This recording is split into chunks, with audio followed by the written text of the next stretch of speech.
అసలు ఏం జరిగిందో చెప్పమ్మా! మీ నాన్నగారు ఎందుకు నువ్వు చచ్చిపోయావని మాట్లాడుతున్నారు అని ఊరిపెద్దలు అడగటంతో, నేను ప్రేమ పెళ్లి చేసుకున్నాను. అది నాన్నకి నచ్చలేదు. అందుకే నాన్న ఇలా మాట్లాడుతున్నారు అని భూమి చెప్తుంది.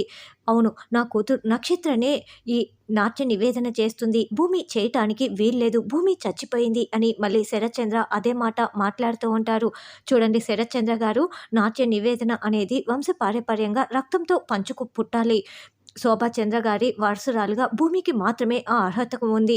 మీ కూతురు నక్షత్రకి ఆ అర్హత లేదు. కాబట్టి నాట్య నివేదన భూమి మాత్రమే చేస్తుంది అని ఊరి పెద్దలు తేల్చి చెప్పటంతో శరత్చంద్ర కోపంగా అక్కడి నుంచి వెళ్ళిపోతాడు. అవును. భూమియే చేయాలి, భూమియే చేయాలి అని ఊరి జనాలందరూ కూడా అనడంతో ఇక గగన్, శారద ఇద్దరు చాలా సంతోషంగా చూస్తూ ఉంటారు. అప్పుడే శారద, "రే గగన్, ఇంకా చూస్తున్నావేంటి? వెళ్ళి గజ్జెలు తీసుకురా" అని చెప్పటంతో భూమిని బంధించిన గది దగ్గరికి వెళ్ళి గదిలో పడిపోయిన గజ్జెల్ని గగన్ పట్టుకువస్తాడు. "రే గగన్, అలా చూస్తున్నావేంటి?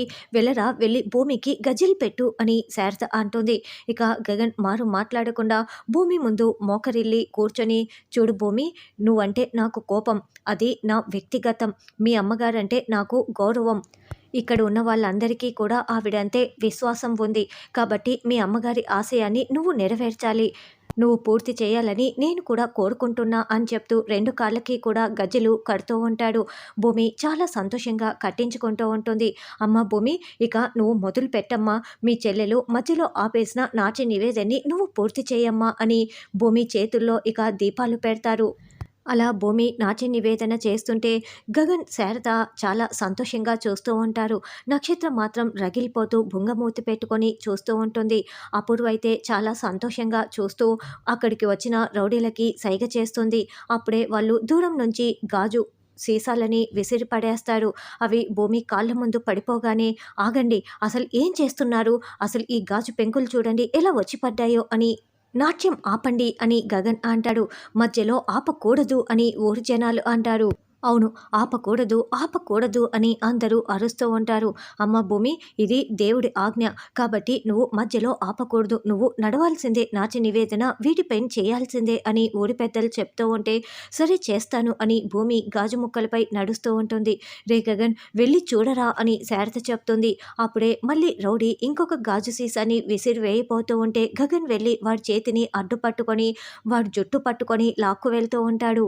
అలా ఒకడిని చితక్కొట్టి ఇంకొకడు మళ్ళీ గాజు సీసా విసురుతూ ఉంటే వాడిని కూడా లాక్కు వచ్చి వాడిని కూడా చితక్కొడుతూ ఉంటాడు. వాడి చేతిలో ఉన్న గాజు సీసాని లాక్కొని వాడి తలపైనే ఒక వేటు వేసేస్తాడు. తర్వాత మళ్ళీ భూమి నడుస్తూ ఆ గాజు ముక్కలపై నాట్యం చేస్తూ వెళ్తూ ఉంటే ఈ లోపల ఇంకొక రౌడీ మేకులు వేస్తాడు. ఇక భూమి వాటిపైనే నడుస్తూ ఉంటుంది. ఇంకొక రౌడీ వేయబోతూ ఉంటే వాడి జుట్టు పట్టుకొని గగన్ మళ్ళీ వాడిని పక్కకు లాక్కు వచ్చి, "ఏరా, అమ్మ ఆశయాన్నే దెబ్బ తీయాలని చూస్తారా? అమ్మ ఆశయం రా అక్కడ" అని ఆ మేకుల్ని, వాడి చేతిలో ఉన్న మేకుల్ని అక్కడే కింద పడేసి, "రేయ్, నువ్వు దీనిపైన చేయరా, డాన్స్ చేయరా, డాన్స్ చేయరా" అని వాడి చెంపల్ని పగలగొడుతూ ఉంటాడు.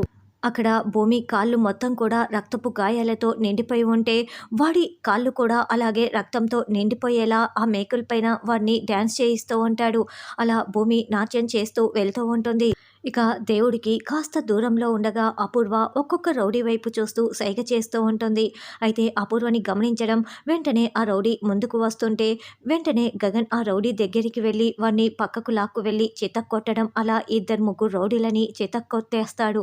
మళ్ళీ అపూర్వ ఇంకొక రౌడీకి సైగ చేస్తూ ఉంటుంది. ఈ లోపల మళ్ళీ గగన్ వాడి దగ్గరికి కూడా వెళ్ళి వాడిని చితక్కొడుతూ ఉంటాడు. అయితే ఆ పెనుగులాటలో అక్కడ ఉన్న దీపపు కుంద కింద పడిపోయి అక్కడ మొత్తం మంటలు అలుముకుంటాయి.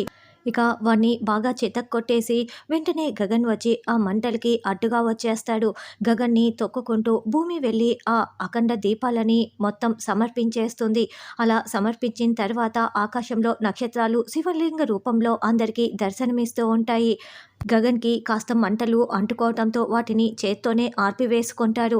ఇక ఒక్కసారిగా అందరూ "ఓం నమః శివాయ, ఓం నమః శివాయ" అని జపిస్తూ ఉంటారు. ఆకాశంలో ఆ దివ్య అద్భుతాన్ని చూసి గగన్, శారద, భూమి మరింత సంతోషపడుతూ ఉంటారు.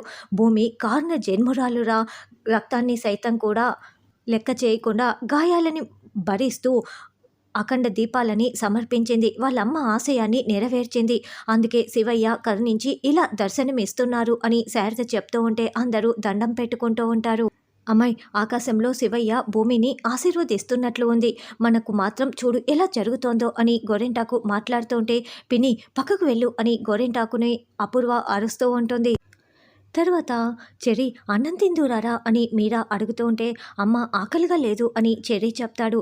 అయితే జ్యూస్ అయినా తాగు అని మీరా చెప్పడంతో, సరే వాటర్ మిలన్ జ్యూస్ ఇవ్వు, కాస్త ఐస్ క్యూబ్స్ వేసి ఇవ్వు అని చెర్రీ చెప్పి గదిలోకి వెళ్తాడు. అలా మీరా వాటర్ మిలన్ జ్యూస్ని తయారు చేస్తూ ఉంటే, ఈ చెర్రీ గన్ని ఏదో ఒకటి ఇబ్బంది పెడితే కానీ నేను అనుకున్నది జరగదు కదా, వీడికి మనశ్శాంతి లేకుండా చేయాలి అని అనుకుంటూ, అత్తయ్య ఏం చేస్తున్నారు, వాటర్ మిలన్ జ్యూస్ చేస్తున్నారా, నేనున్నాను కదా, కోడల్ని నేనుండగా మీరు పని చేయటం ఏంటి, నేను చేస్తానని చెప్పడంతో, సరే ఐస్ క్యూబ్స్ వేసివమ్మా అని చెప్పి మీరా వెళ్తుంది. ఎండు మిరపకాయలతో వాటర్ మిలన్ జ్యూస్ తయారు చేసి నక్షత్ర చెర్రీ కోసం తీసుకువెళ్తూ ఉంటుంది.